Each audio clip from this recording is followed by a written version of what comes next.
I just removed the old tremolo off. It's not a bad tremolo. It actually stays in tune pretty good. But these screws right here, they are terrible. And these screws right here, they've always been real tight, even if I put a bunch of oil in them. And I'm just not a real fan of it. I don't know why. It's just getting on my nerves.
These right here, this is neck radius gauges.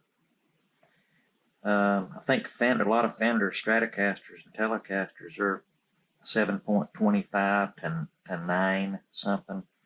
They're pretty curved. This guitar here is more like a shredder, fast playing type of guitar. So instead of 7.25, it's 16. It's almost flat, and that means you can lower the strings way down, and when you bend, you can bend the string way up without it fretting out.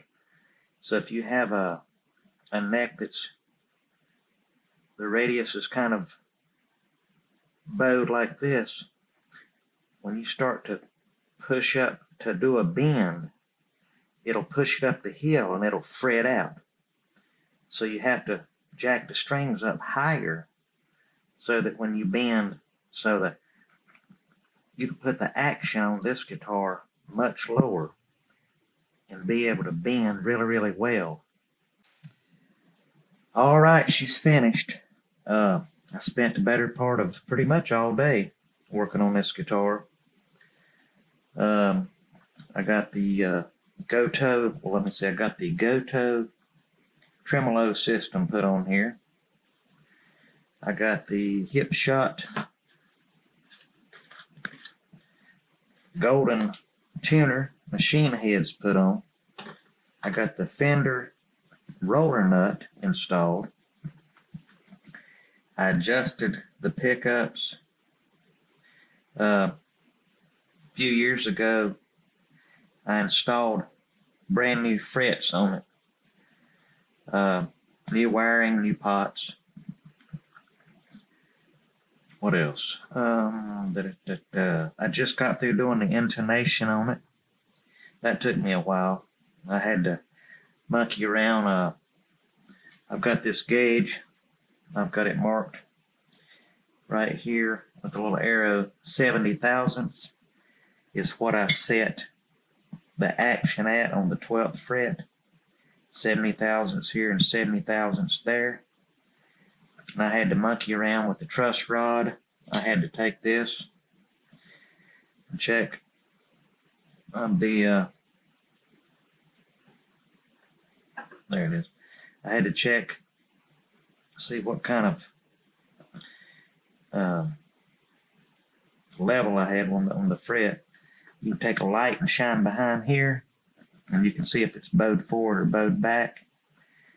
And I bowed it a little bit forward, just enough to keep any kind of frets up in here from buzzing.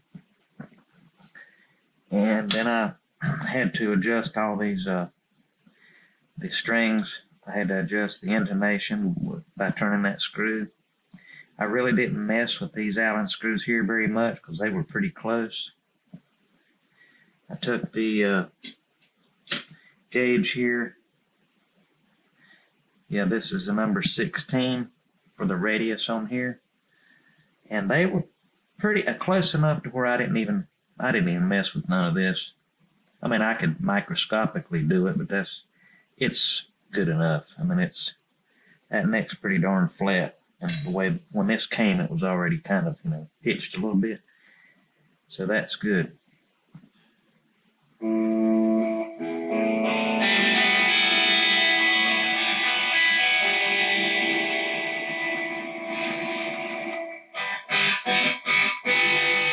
All right, I'm real happy with it.